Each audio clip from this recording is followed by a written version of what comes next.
नमस्कार, मैं हूं सुबोध मिश्रा। कृषि भूमि में आप सबका स्वागत है। जैसा कि मैंने वादा किया हुआ है कि कृषि भूमि में आपसे सोना चांदी के अलावा और भी कमोडिटी पे बात करूंगा। और जितने भी हमारे एक्सपर्ट हैं वो एक्सपर्ट आकर के आसान भाषा में हर कमोडिटी के बारे में बात करेंगे।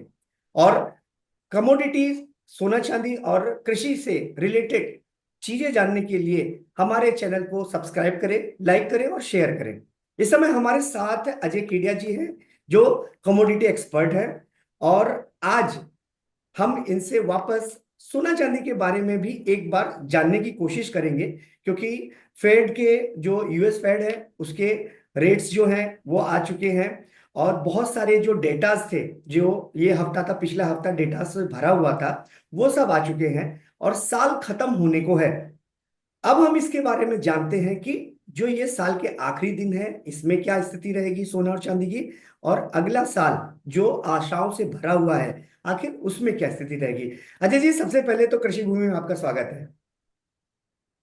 बहुत बहुत धन्यवाद सुबोध जी। आपको भी नववर्ष की शुभकामनाएं आने वाले हैं और ढेरों पैसे आपकी जितने भी सब्सक्राइबर को कमाने के जरिए मिले। Thank you sir, thank you. ये वाला आशीर्वाद बहुत जरूरी है हमें और हमारे सब्सक्राइबर्स के लिए। सर, बात करते हैं सोने और चांदी की। सोना और चांदी जो पिछले दिनों हम लोगों ने देखा, काफी वोलेटाइल था, काफी उतार चढ़ाव भरा था। और पिछले हफ्ते कई सारे डेटाज आए जिसके चलते काफी उसमें गिरावट भी देखने को मिली। लेकिन सर, क्या लगता है, अब तो कुछ अगर इस महीने की बात करें तो अब तो कुछ दिन ही बचे हैं। सबसे पहले तो ये जानना चाहूंगा कि इस हफ्ते में आप क्या उम्मीद करते हैं। क्या लगता है कि ये हफ्ता कैसा जाएगा सोना और चांदी का। देखिए, ये हफ्ता सुबोध जी मुझे लगता है कि मार्केट एक सीमित दायरे में ट्रेड करता हुआ दिखाई देगा, बिकॉज हॉलीडे मूड ऑलरेडी बन चुकी है। कल हम क्रिसमस सेलिब्रेट करेंगे, इनफैक्ट आज भी क्रिसमस ईव है। तो जनरली हम देखते हैं इंटरनेशनल मार्केट में हॉलीडे मूड पहले से ही बन जाता है, और खास करके हम जैसे जैसे 31st की तरफ मुड़ेंगे, यहाँ पे भी आप देखोगे वॉल्यूम पार्टिसिपेशन काफी कम हो जाता है। नो डाउट डोनाल्ड ट्रंप आने के बाद से ही हम देख रहे हैं कि रोज कोई ना कोई ट्वीट आते जा रहा है और उसका इम्पैक्ट जरूर पड़ रहा है। बट ये हफ्ता मुझे लगता है मार्केट दायरे में ट्रेड करता हुआ दिखाई देगा। सर, अच्छा। सर, हमारे एक दर्शक ने, मैं पूछ लूं, बीच में एक सवाल भी पूछना चाहूंगा। और मैं दर्शकों से ये अनुरोध भी करूंगा कि आपको कोई भी सवाल पूछना है तो आप कमेंट बॉक्स में जो है अपना सवाल भेज सकते हैं, ताकि मैं उसको पूछूं और अपने एक्सपर्ट से बात करूं। सर, एक दर्शक है जिन्होंने ये बताया हुआ है कि अगले 3-4 दिनों में जो चांदी की अगर हम बात करें तो चांदी है वो 94,000 तक टच कर सकती है। सर, क्या उम्मीद लगती है कि ऐसा होगा। देखिए, ये साल चांदी के लिए काफी बेहतरीन था। इस वक्त भी चांदी 90,000 के बिल्कुल करीब ट्रेड करते हुए दिखाई दे रही है। जनवरी से लेके अभी तक की बात करें तो 20% प्लस 9% जो हमने ड्यूटी के अंदर एडजस्टमेंट देखा था, तो कुल मिला के हम बोल सकते हैं 28-29% की गेन तो हमने चांदी में ये साल देखी है। नो डाउट नवंबर के हाई के बाद, 1 लाख का हाई लगने के बाद एक करेक्शन था, वो इन लाइन ऑफ एक्सपेक्टेशन था। लॉन्ग टर्म व्यू अभी भी तेजी का है, बट हाँ, वॉल्यूम पार्टिसिपेशन नहीं होने की वजह से मे भी पॉसिबल है कि 94 95 एक थोड़ा सा डाइजी जरूर है। बट उम्मीद है कि प्राइसेस के अंदर जिस ढंग से पीसीई के जो नंबर शुक्रवार को आए थे, उसके बाद उम्मीद अभी भी जारी है कि आगे भी रेट कट कंटिन्यू हो सकता है, जिसका बेनिफिट मिले। बट आई डाउट थोड़ा सा 94 95 का रेंज काफी क्रिटिकल है अगले 6 दिन के अंदर आना, क्योंकि वॉल्यूम नहीं है। बट फिर भी मुझे लगता है 93 तक के लेवल तो आराम से हम देख पाएंगे चांदी में। अच्छा सर, अभी अगर हम बात करें, अभी जनवरी आ गया है। राष्ट्रपति जो अमेरिका के हैं, डोनाल्ड ट्रंप है, 20 जनवरी को आ जाएंगे। वो शपथ भी ले लेंगे। तो आपको क्या लगता है, जनवरी क्या उत्साह भरा होगा, या फिर जनवरी भी दिसंबर की तरह ही वोलाटाइल, ऊपर नीचे होगा और अपनी जो स्थिति है उसके नीचे या आगे पीछे ही रहेगा। या जनवरी और आगे, जैसे हमने मान के चला था, अगर चांदी की बात करें तो हमारी जो बात हुई थी पिछले दिनों, तो ये हुआ था कि जनवरी में उम्मीद करते हैं कि 1 लाख के ऊपर छू जाएगा, 1 लाख तक तो छुएगा। और मार्च तक तो 1,30 तक भी पहुंच सकता है। और अगर सोने की बात करें तो उसकी भी यही कमोबेश स्थिति थी कि वो भी 80 के ऊपर ही जाने वाला है। तो सर, जनवरी क्या उत्साह भरा रहेगा हमारे निवेशकों के लिए।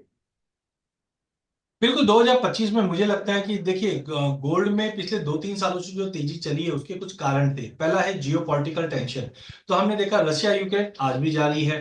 मिडिल ईस्ट में कंसर्न आज भी जारी है, सीरिया का कंसर्न बढ़ा था। वहीं दूसरी ओर हम देखते हैं डोनाल्ड ट्रंप बार बार में कनाडा को भी धमकाते हैं कि ये तो हमारा 51 वाला स्टेट हो सकता है। तो ये भी कहीं ना कहीं जियोपॉलिटिकल एज ऑफ नाउ ये एक लाइट मूड में लिया जा रहा है। बट ये दर्शाता है जब कोई भी प्रेसिडेंट कोई भी कंट्री का, वो भी यूएस जैसी कंट्री का प्रेसिडेंट अगर इस चीज को बार बार में बोल रहा है तो मतलब कुछ ना कुछ प्लानिंग है। इवन पनामा कैनल्स के लिए भी ऐसे कुछ स्टेटमेंट 2 दिन पहले आए थे, ग्रीनलैंड के लिए भी आया है। तो मुझे लगता है जियोपॉलिटिकल टेंशन तो हमारे साथ कंटिन्यू रहेगा, जो गोल्ड को 2025 में सपोर्ट करेगा। ईटीएफ के अंदर बाइंग या फाइनेंशियल प्लेयर की जो बाइंग एक्टिविटी है वो भी कंटिन्यू जारी है, जो भी प्राइजेस को सपोर्ट देगी। तो मुझे लगता है 2025 भी एटलीस्ट फर्स्ट हाफ की अगर बात करें तो ये सोने और चांदी के लिए सपोर्ट करेगा। अब तक चांदी ने ज्यादा परफॉर्मेंस इसलिए नहीं दिया है क्योंकि कहीं ना कहीं चाइना एक तरह का सबसे बड़ा कंज्यूमर है सोलार के लिए, और वहां पे हमने थोड़ी ओवर सप्लाई की न्यूज आते हुए देखी, जिसकी वजह से प्राइजेस थोड़ा सा अंडरटोन है। बट कुल मिला के मुझे लगता है कि रेट कट जिस ढंग से ग्लोबल मार्केट में बन रहे हैं, ये सोने और चांदी दोनों को, चांदी को इंडस्ट्रियल डिमांड के तौर पे और सोने को सेफ्टी के डिमांड के तौर पे कंटिन्यू बना रहेगा। तो बिल्कुल जो आपने लेवल दिए मैंने वही बताया कि फर्स्ट हाफ में 1,30,000 का लेवल चांदी में और 85,000 तक का लेवल हम गोल्ड में देखेंगे। इसमें लास्ट अगर ऐड करें तो रुपए की गिरावट भी काफी इंपॉर्टेंट, जिस ढंग से रुपए में काफी भारी गिरावट आई है तो उसे भारी मत पकड़िए, बिकॉज एशियन करेंसीज के मुकाबले आज भी इंडियन करेंसी काफी बेहतरीन विकल्प है या बेहतरीन प्रदर्शन की है। तो रुपए की गिरावट रहेगी थोड़ी बहुत, जिसका भी सपोर्ट सोने चांदी को मिलता हुआ दिखाई देगा। तो इन ऑल 2025 सोने चांदी के लिए फिर से एक डबल डिजिट रिटर्न देने वाला पीरियड रहेगा।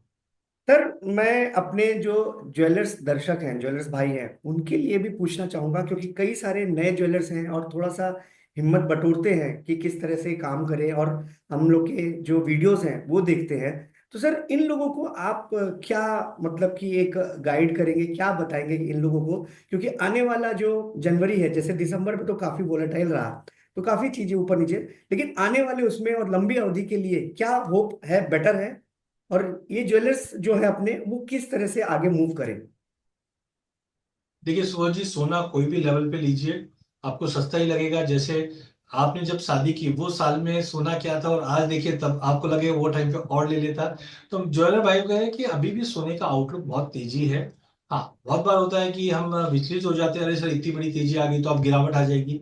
बट आप ये समझिए जो फंडामेंटल व्यू है वो अभी भी स्ट्रांग है, क्योंकि geopolitical tension, dedollarization. हाँ, जैसे अभी रिसेंटली हमने देखा 80,000 का भाव छुआ, फिर 75 के नीचे आ गया था। तो थोड़े बहुत करेक्शन रहेंगे, लेकिन आप ये देखिए 2 साल पहले सोना 50,000 का भाव था, पिछले साल सोना लगभग 60 के आसपास था, अब 70 का बेस बन चुका है। तो आप ईयर ऑन ईयर देखोगे तो सोने में ग्रोथ ही दिखेगी, इक्विटी से ज्यादा रिटर्न हमने सोने में आते हुए देखा है। तो मेरा मानना है कि आप ये डे टू डे की जो तेजी मंदी है उसको छोड़कर अगर आप नए स्टोर्स बढ़ाना चाहते हो, नया इन्वेंट्री रखना चाहते हो, बिल्कुल लेके चलिए। हाँ, इसको हैज करना मत भूलिए, बिकॉज जब भी आपको ऐसा डर लगे सोने में गिरावट है तो एक्सचेंज के ऊपर ऑप्शंस भी अवेलेबल है, फ्यूचर भी अवेलेबल है, वहां पे आप हैश करके चलिए। सो डेट होगा क्या, जो रिस्क आप सोच रहे हो वो भी मिटिगेट हो सकता है। आप ये बोल रहे हैं कि मुझे गाड़ी खरीदनी है और गाड़ी को कल को एक्सीडेंट हो जाएगा, कोई ठोक देगा, कोई चुरा लेगा, तो इन सब का सॉल्यूशन है हमारे पास, हम इंश्योरेंस पॉलिसी ले ले। तो बिल्कुल। सिमिलरली अगर आप सोने की इन्वेंट्री बिल्ड करते हैं तो आप हेजिंग का टूल यूज कर सकते हो, जिसकी वजह से आपको जो ये रिस्क है वो मिटिगेट नहीं होगी और आप बेनिफिट लेकर काम निश्चिंत होकर काम कर सकते हैं। ओके, मतलब कि जो ज्वेलर्स भाई है, सबसे जरूरी है कि वो हैजिंग जो है उसको करें, और अपने कम से कम अपना जो रिस्क है उसको कम से कम करें। बिल्कुल। जी मैं सर। इसमें सुबह जी एक चीज और मैं ऐड करना चाहूंगा। देखिए बिजनेस में पैसा कमाने के दो तरीके हैं, एक है प्रॉफिट फ्रॉम प्राइस फ्लक्चुएशन और एक है प्रॉफिट फ्रॉम ऑपरेशन। तो ज्यादा करके व्यापारी जिनसे मैं मिलता हूं तो बहुत बार ये होता है, अरे सर सोना नीचे आ गया ना इसलिए अपन ले लेते हैं, सोना अब बढ़ गया अब नहीं लेंगे हम लोग। लेकिन बिजनेस ऐसे नहीं होता है। आज आप यूएस यूरोप जितनी भी बड़ी कॉर्पोरेट्स है, ये क्या करती है, ऑपरेशनल से प्रॉफिट बनाती है। आज मैं अगर 1 करोड़ यूनिट बना रहा हूं तो मुझे XYZ प्रॉफिट मिल रहा है, अगर मैं 2 करोड़ यूनिट बनाऊंगा तो मेरा भी प्रॉफिट और बढ़ेगा। तो प्राइस फ्लक्चुएशन पे आप बिजनेस मत कीजिए, वहां पे रिस्क ज्यादा रहता है, जोखिम रहता है। लेकिन ऑपरेशन से मतलब आज अगर मैंने सोने की एक चैन बनाई तो मुझे 1,000 रुपए मिलने वाला है, तो आपका ऑब्जेक्टिव ये होना चाहिए कि ये साल में 10,000 चैन बेचूंगा तो मुझे बेनिफिट ज्यादा मिलेगा। तो price fluctuation is not a proper thing. अगर आप प्रॉफिट ऑपरेशन से बनाओगे, ऑपरेशन बढ़ेगा, प्रोडक्शन बढ़ेगा, सेल्स बढ़ेगा, तो उसके लिए ऑप्शन की स्ट्रेटेजी अवेलेबल है। कभी हम इसके ऊपर भी सेशन लेंगे। बट मुझे लगता है अगला साल सोने चांदी के लिए अभी भी बेहतरीन ईयर, डबल डिजिट का रिटर्न जरूर मिलेगा। तो आप अभी भी सोने चांदी में निवेश करके भी, स्टॉक करके भी बने रहिए। बढ़िया, मतलब अगला साल न्यू ईयर आपका होप भरा है, आशाओं के साथ अगला अगला साल जो है रहेगा। और डटे रहिए, अपने जो पोजीशन है उस पर डटे रहिए, तो पक्की बात है कि आपको प्रॉफिट होगा। सर, कृषि भूमि से बात करने के लिए बहुत बहुत धन्यवाद। और सर, अगली बार मिलेंगे और किसी नए टॉपिक पे और इंटरेस्टिंग बात करेंगे। नमस्कार। बहुत बहुत धन्यवाद सुबह।